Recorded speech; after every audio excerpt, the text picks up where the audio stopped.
कि मेरे किसी के साथ में और अफेयर है। ये सबसे बड़ा रीज़न है जो सच्चाई आपके सामने रख रहे हैं। तो आपका किसी के साथ अफेयर है तो क्या ये सही है? एकदम सही है गुरुजी, सही है। सही है। तो जिस महिला के चक्कर में आप पड़े हैं वो शादीशुदा है या कुंवारी है? नहीं, बैचलर है। मतलब कुंवारी विधवा? है। नहीं, कुंवारी है। कुंवारी है।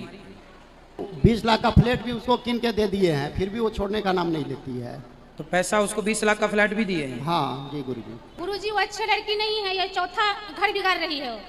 अच्छा, उसका धंधा है ये? हाँ, उसका धंधा यही है गुरुजी। दोस्तों, आज गौरी गोपाल आश्रम में हुआ है दिल दहला देने वाली घटना, जिसे देखकर आप सभी के रोंगटे खड़े हो जाएंगे। भरी पांडाल में पत्नी के सामने व्यक्ति कहता है कि मेरा किसी और महिला से चक्कर चल रहा है। जी हां दोस्तों, इस बात को सुनकर महाराज जी क्या कहते हैं जरूर देखिएगा इस वीडियो को। दोस्तों, वीडियो बहुत इंटरेस्टिंग और नॉलेजेबल है। महाराज जी के सामने इस दुखी पत्नी ने कहा ऐसी ऐसी बातें पति के बारे में जिसे सुनकर आप सभी दंग रह जाएंगे। दोस्तों, आप सभी से निवेदन है इस वीडियो को ज़्यादा से ज़्यादा शेयर कीजिएगा ताकि और भी लोग इस ज्ञान से जुड़ सके। और महाराज जी ने इस व्यक्ति को क्या कहा, चलिए बिना किसी देरी किए हुए वीडियो को देखते हैं। छोड़ के किसी और महिला की तरफ नजर रखना ये सही कैसे हो सकता है? गुरुजी, ये कैसे हो गया ये तो पता नहीं है, लेकिन बहुत कोशिश करते इससे दूर आना। नहीं तो आप जानते हैं कि आपकी इन बातों का आपके बच्चों पर क्या प्रभाव पड़ेगा? आपकी छोटी सी बेटी है। आप ये बात इतनी सरलता से कह रहे हैं जैसे आप बहुत अच्छा कार्य कर रहे हैं। नहीं गुरुजी, सरलता से नहीं कह रहे, ये स्वीकार कर रहे हैं आपके सामने। नहीं, स्वीकार कर रहे हैं, अच्छी बात है। भगवान, आप सत्यवादी हैं, ये हमें खुशी है कि आपने सत्य बोला, पर ये गलत है।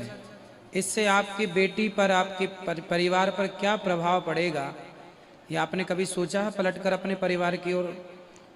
आपकी बेटी अब बड़ी हो रही है, सयानी हो रही है, समझदार हो रही इनके माँ है। पिताजी बोलते हैं कि इसको छोड़ दो, उसको रखो।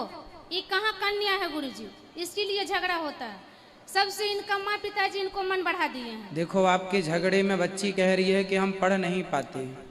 ये उम्र आपकी एक अच्छे पिता बनने की, आदर्श पिता बनने की है। ये उम्र अब दूसरा विवाह करने की नहीं है।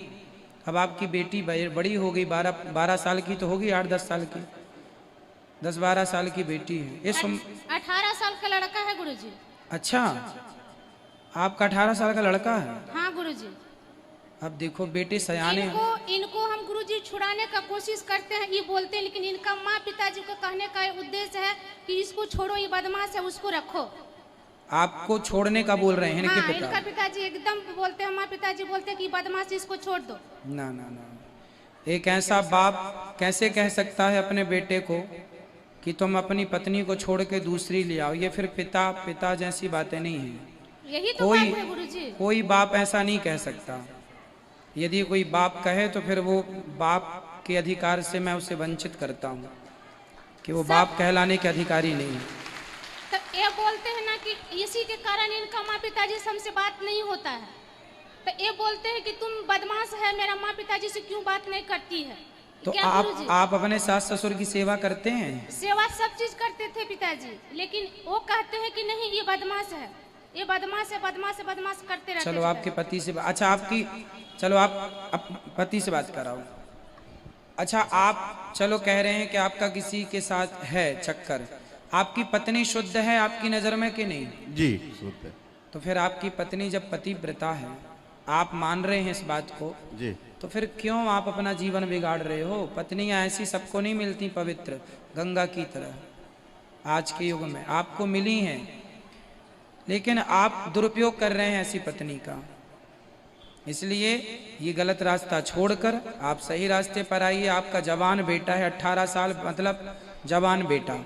कुछ दिनों बाद आपकी बेटी भी सयानी हो रही है, समझदार हो गई है, अभी समझ रही है वो हर चीज को।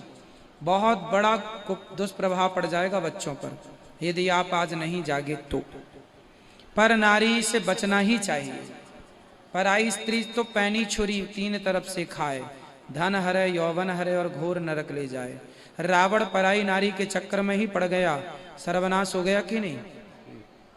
दुशासन ने पराई नारी को स्पर्श कर लिया, सर्वनाश हो गया कि नहीं? जी जी। फिर आप कैसे बचेंगे यदि आप नहीं जागे तो? ये समझ लो कि आपको वृंदावन बिहारी जी इसलिए बुलाए हैं कि मैं आपको समझा सकूं। यदि मेरा समझाया मान जाएंगे तो आपकी ज़िंदगी सवर जाएगी, नहीं मानेंगे तो फिर आप जिम्मेदार होंगे। तो क्यों आप इस चक्कर में पड़े हैं? अपने मन को हटाइए कहीं से। तो जिस महिला के चक्कर में आप पड़े हैं वो शादीशुदा है या कुंवारी है? नहीं, बैचलर है। मतलब कुंवारी विधवा? है। नहीं, कुंवारी है। कुंवारी है। तो आप अपना भी जीवन बिगाड़ रहे हैं और उस लड़की का भी जीवन बिगाड़ रहे हैं। उसका भी घर बार आगे बनेगा, उसका भी विवाह होगा, उसका भी जीवन संवरेगा। आप क्यों किसी की जिंदगी तबाह? आप देखो कितनी जिंदगियां खराब हो रही हैं। सुनो, उस लड़की की खराब कर दी आपने, पहला। दूसरी अपनी कर रहे हैं। तीसरा आपकी पत्नी की जिंदगी खराब, जिसके पति पर नारी से चक्कर में, वो नारी सुखी कैसे रह सकती है? चौथा आपके बच्चों की जिंदगी। आपके बच्चों को लोग ताने मारेंगे कि तेरे पापा का क्या संस्कार है। जब बाप का संस्कार ऐसा है तो बच्चों को सुनना पड़ेगा, भले वो गंगा की तरह पवित्र हो। तो आप बहुत गलत कर रहे हैं 4 लोगों के साथ, अपने साथ, उस लड़की के साथ, पत्नी के साथ और अपने बच्चों के साथ। गलत रास्ता छोड़ दीजिए, मेरी हाथ जोड़ के विनती है आपसे। ठीक है दादा। ठीक है गुरुजी, इसीलिए हम इन लोग को लाए वहाँ से खास तौर से। वो 20 लाख का फ्लैट भी उसको किन के दे दिए हैं, फिर भी वो छोड़ने का नाम नहीं लेती है। क्या करते हैं ये ठेकेदार हैं कोल इंडिया में। तो पैसा उसको 20 लाख का फ्लैट भी दिए हैं? हाँ जी गुरुजी। तो वो लड़की अच्छे घर की है, समझदार है। वो कैसे समझदार हो सकती है? जो लड़की अपने, जो कहते हैं कि स्त्री ही दूसरी स्त्री का घर बिगाड़ती है। गुरुजी वो अच्छी लड़की नहीं है, ये चौथा घर बिगाड़ रही है वो। अच्छा, उसका धंधा है ये? हाँ, उसका धंधा यही है गुरुजी। अब ये समझ नहीं रहे हैं? ये समझ नहीं रहे हैं।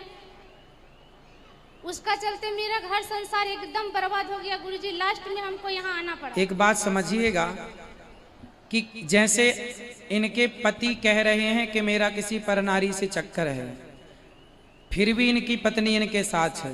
पर आज देश में कोई नारी कह दे कि मेरा किसी पुरुष से चक्कर है तो पुरुष उसे कभी स्वीकार नहीं करता। नारी अभी भी पीछे पीछे घूम रही है, पत्नी अभी भी पीछे पीछे घूम रही है। लेकिन किसी पत्नी का किसी के साथ चक्कर हो तो उसका पति तुरंत उसको त्याग देता है। मतलब कितना अत्याचार नारियों पर होता है। उसका चलते गुरुजी मार पीट सारा एक चीज नहीं छोड़े हैं हमको करने के लिए, फिर भी इनका हम अभी तक नहीं छोड़े हैं गुरुजी। हमसे यही प्रार्थना है गुरुजी, जो हो गया, जो कर लिए, आशीर्वाद दीजिए इनको कि किसी तरह वो लड़की को छोड़ दो। बात कर रही है। आज अपना मन बिल्कुल पक्का कर लीजिएगा और बहुत अच्छे से कथा सुना करिए आप रोज। बहुत बड़ा भविष्य है आपका भी। आज मुझे विश्वास दिला दीजिए कि आज के बाद आप उस नारी की तरफ नहीं देखेंगे। गुरुजी, कोशिश, आपका आशीर्वाद साथ में रहेगा तो ये प्रण रहेगा कि यहाँ से जाने के बाद में एक डिसीजन लेंगे कि एक रास्ता लेंगे कि उस रास्ते पर नहीं जाना है। जिधर है एक के साथ में है, उन्हीं के साथ में रहना है, उन्हीं के साथ में सुख रहना। जो काम आप कर रहे हैं, आपका बेटा भगवान ना करे ये काम यदि करे तो क्या आपको स्वीकार होगा? जी नहीं। नहीं। आपकी बेटी? जी नहीं। फिर जब आपकी बेटी और आपके बेटे का ये कर्म आपको स्वीकार नहीं है तो आपका कर्म आपके बच्चों को, आपकी पत्नी को और समाज को कैसे स्वीकार हो सकता है? इसलिए बिल्कुल पक्के मन से ये संकल्प कर लीजिए कि आपको गलत रास्ते पर नहीं चलना। अभी अब आपकी पत्नी ने कितनी अच्छी बात कही कि हो गया जो हो गया, एक फिर से नया जीवन जी सकते हैं आप, नया घर बसा सकते हैं अपना खुशियों का, और बची हुई जिंदगी अपनी पत्नी के साथ गुजारिए। आप इच्छाओं की आज ही कथा में हमने कहा, आप एक स्त्री क्या 10 स्त्रियों के साथ रह जाइए तो आपका मन कभी भरेगा नहीं।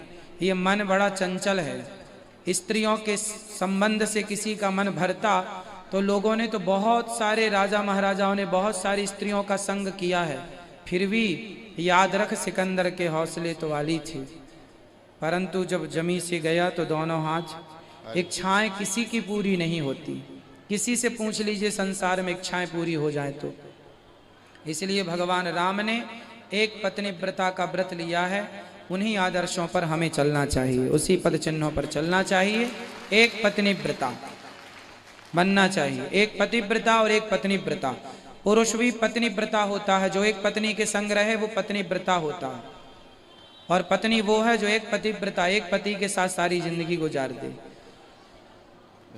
बहुत अच्छा है, आप यदि समझ लें तो बहुत अच्छा है आपके लिए। गुरुजी हम मुझे लोग को विश्वास आशीर्वाद दिलाएंगे दीजिए। ना, छोड़ देंगे आप गलत रास्ता? ठीक है। गुरुजी आशीर्वाद। हेलो, हाँ। बोल रहे हैं कि प्रभु जी हम तो ज़्यादा टाइम नहीं मिल पाता है, बट आपका बेहक वाला जितना है वीडियो वो सुबह में देखते हैं, बहुत प्रेरित है हम लोग आपसे। मैंने क्या हम बोले, इनका तो किचन रूम में भी आपका यूट्यूब में चलता रहता है। ये बोली कि देखिए ऐसे नहीं होगा, चलिए थोड़ा गुरु जी से भी बात करेंगे, तो हो सकता कुछ निवारण वहाँ से हो, कुछ आप में सुधार आए। तो गुरु जी हम लोग का उद्देश्य मेन यही था, और सबसे मैंने भीतरी दिल से ये है कि हम आपके सामने कबूल किए कि हम गलत कर रहे थे, गलत हो रही गलती थी। करना गलत नहीं है, गलती को करके उसे छिपाना गलत है। जबकि आपने स्वीकार किया, ये आपकी बहुत बड़ी अच्छाई है कि आपने गलती करके उसे स्वीकार किया। यदि स्वीकार कर लिया है तो मुझे विश्वास है कि आप उसे सुधार भी कर लेंगे। सुधार कर लेंगे तो फिर आप जैसा अच्छा इंसान नहीं हो सकता कोई। गलती करना, सबसे गलतियां होती हैं, पर उसे स्वीकार करके सुधार कर लेना आपके लिए अच्छा हो जाएगा। ठीक है, तो आप उसे स्वीकार कर चुके हैं, आप सुधार और कर लीजिए। राधे राधे। खुश रहिए।